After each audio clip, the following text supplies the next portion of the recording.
En esta edición de Expediente Abierto estamos hablando de los desafíos que tiene este nuevo Consejo de Superintendencia de la Corte Suprema de Justicia.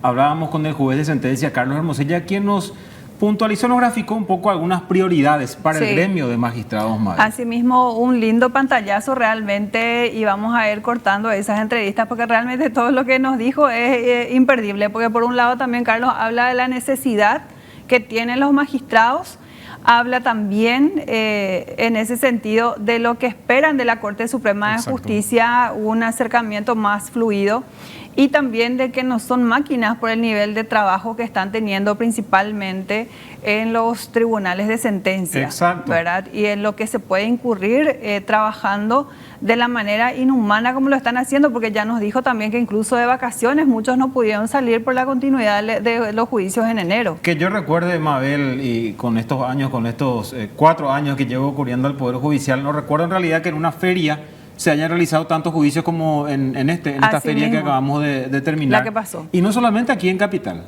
sino en las distintas circunscripciones tuvieron que seguir durante la feria para poder culminar, y no solamente juicios orales también, sino que, por ejemplo, la audiencia preliminar del caso de Ultranza terminó en plena feria. Así mismo. Así es que ahí un poco grafica esa sobrecarga que está teniendo el sistema judicial, y muy simpático lo que nos decía el doctor Carlos Hermosilla de, está bien, se crean tribunales especializados, pero vaya pues y güey, sacan más magistrados de los fueros ordinarios y los llevan a los fueros especializados. Entonces estamos desnudando un santo para vestir otro. Entonces es complicado que esa tan anhelada o tan mencionada lucha, combate contra la mora judicial pueda ser efectiva si realmente no se modifican estas cuestiones. Claro, porque en realidad para crear esos fueros especializados efectivamente se tuvo que traer a jueces que estaban integrando el fuero ordinario, pero bueno, ahora ya se tienen jueces designados para esos cargos, y bueno, esperemos también que esto en cierta medida impacte también en el fuero ordinario, Carlos. Exacto. Tanto en las audiencias preliminares como también en la etapa de juicios orales que, como decía el doctor, ya tienen juicios establecidos para el 2025, ¿verdad? Exacto. Fines del 2025. Imagínense ustedes la carga laboral que está teniendo este sector del Poder Judicial y por qué se le tiene que prestar atención, porque después vienen a extinguir los procesos y allí ya tenemos los casos no concluidos que terminan finalmente en el OPAREI. Muy importante lo que nos mencionaba también sobre este proyecto que nosotros mencionamos, la famosa ley antichicanas.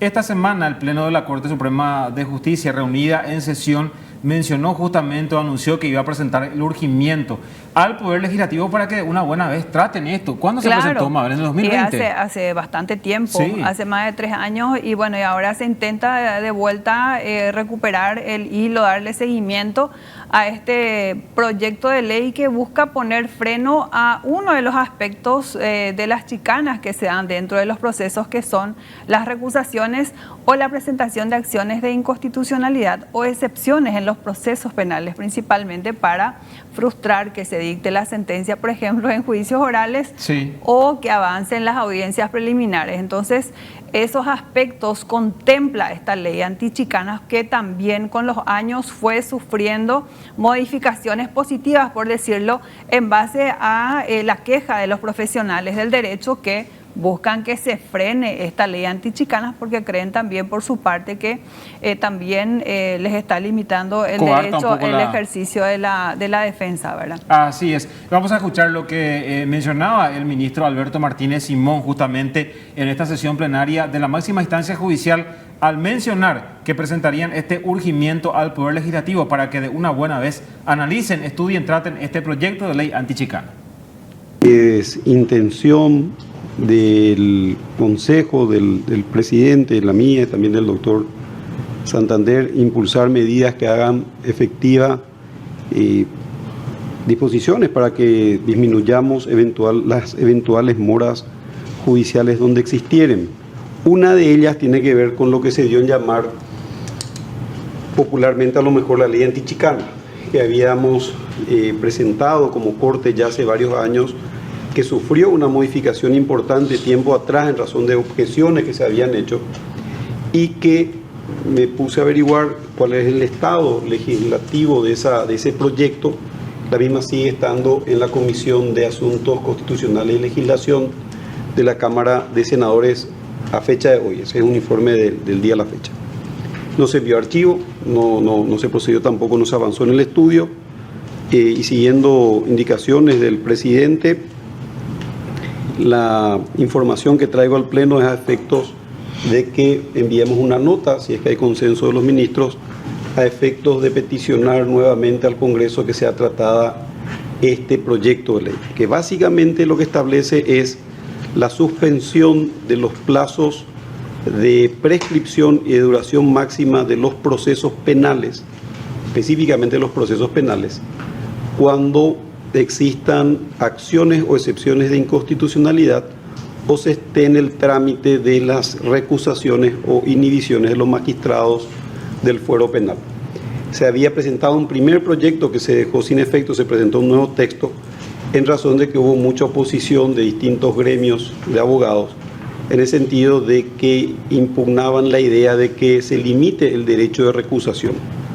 Con esta nueva idea, con este nuevo proyecto, no se limita la posibilidad de recusar, como se viene haciendo en casos que tenemos noticias, sino que lo que hace es que se suspende el plazo de duración máxima de los procesos cuando se presenten esos eventos procesales. Entonces, la idea, si el Pleno lo aprueba, acompaña la idea, es presentar una nota conforme ya se presentó también antes. El Pleno ya había hecho esta suerte de urgimiento, muy respetuosamente al Congreso Nacional, específicamente a la Cámara de Senadores, para que se dé continuidad al estudio y pronta sanción y promulgación de este proyecto de ley. A consideración. Se aprueba. Muchas gracias. Esto es lo que mencionaba el ministro Alberto Martínez Simón, y muy interesante, Mabel, lo que él resaltaba en esta última parte al decir, ya hemos modificado el proyecto inicial, y decir, van a poder seguir recusando y no se va a limitar la cantidad de recusaciones, y cuando ustedes consideren pueden hacerlo. Pero ojo, ya no va a ser un premio a las distintas recusaciones. Yo mencionaba este caso de que se suspendió el juicio oral y público en una causa por presunto abuso sexual en 10 ocasiones, y fue por recusaciones que fue planteando la defensa contra el Tribunal de Sentencia. Termina prescribiendo esta causa, entonces se premia a la chicana con la prescripción. Es un premio, finalmente, porque la defensa fue haciendo eso buscando justamente la prescripción. Y aquí lo que dice Alberto Martínez Simón es, esto ya no va a ocurrir si se aprueba esta ley. ¿Por qué? Porque si está recusando, se suspenden los plazos. Efectivamente, con esta ley lo que busca la Corte Suprema de Justicia es efectivamente poner freno en realidad y no limitar la cantidad de veces, porque se puede recusar las veces que quiera, pero automáticamente se suspenden los plazos procesales. Exacto. Ya sea el de extinción o de prescripción, entonces ya no va a tener sentido estar presentando esas recusaciones reiteradas, porque el objetivo ya no va a ser válido. Ya no va a ser válido, así es. Pero ¿qué dicen los abogados, vamos a ver? Bueno, y de hecho ya está generando revuelo en el sector de los abogados, por un lado, porque hay abogados también que celebran, Carlos, y eso ya lo pudimos notar nosotros que estamos en el ámbito judicial, la respuesta de los abogados también celebrando que la Corte Suprema de Justicia también esté impulsando de vuelta esta ley antichicanas, porque hay abogados. Del otro lado está el abogado que recusa, ataja el proceso, no avanza el proceso penal,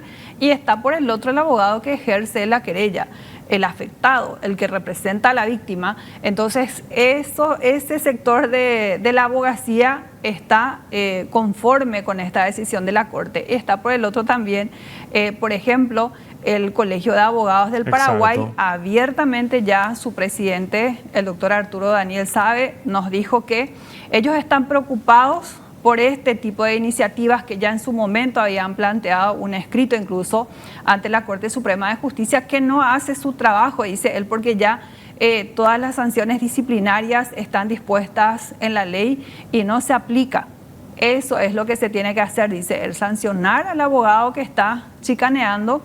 Y por el otro, él decía que las recusaciones, y que no cree que la mora judicial, por ejemplo, esté relacionada a las recusaciones concretamente. Así es que les compartimos esta imperdible entrevista también con el doctor Arturo Daniel.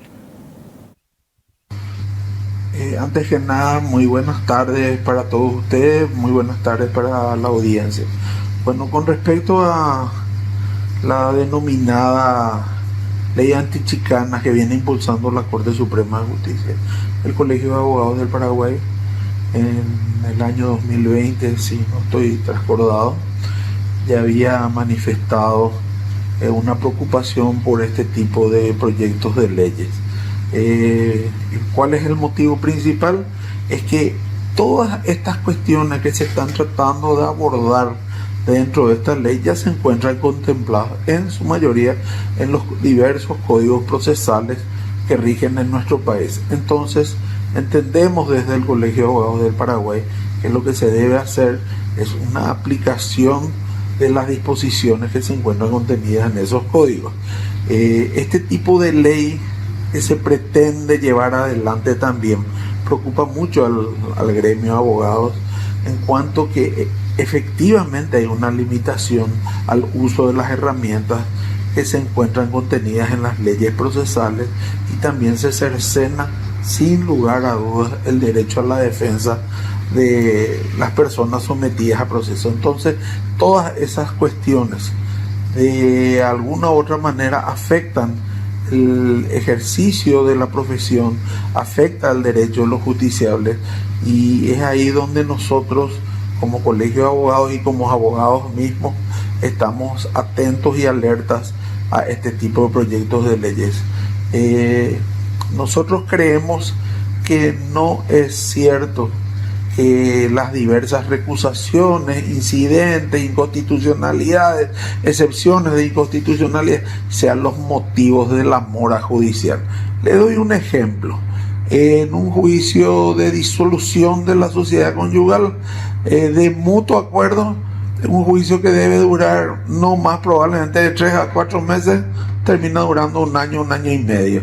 En los juicios sucesorios, donde todos estamos de acuerdo, los juicios tardan muchísimo en terminarse. Entonces, esos dos ejemplos que estoy poniendo demuestran acabadamente que no es cierto que las diversas recusaciones que se pudiesen plantear dentro del juicio, los diversos incidentes, las diversas excepciones o las acciones de inconstitucionalidad sean el motivo principal de la dilación de los procesos. Entonces, creemos que se debe hacer un análisis profundo, principalmente desde la Corte Suprema de Justicia, de los verdaderos motivos de la mora judicial, y no llevar adelante proyectos de leyes que no van a solucionar la cuestión. Y allí está el principal gremio de abogados del país pronunciándose a través de su presidente en contra de este proyecto, madre. Efectivamente, y bueno, y dejaron en claro prácticamente que esto no va a solucionar la problemática de la mora judicial, y por el otro lado también que, según ellos, esta ley pretendida por la Corte Suprema de Justicia va a cercenar el derecho a la defensa y de los justiciables, según explicaba en esta entrevista.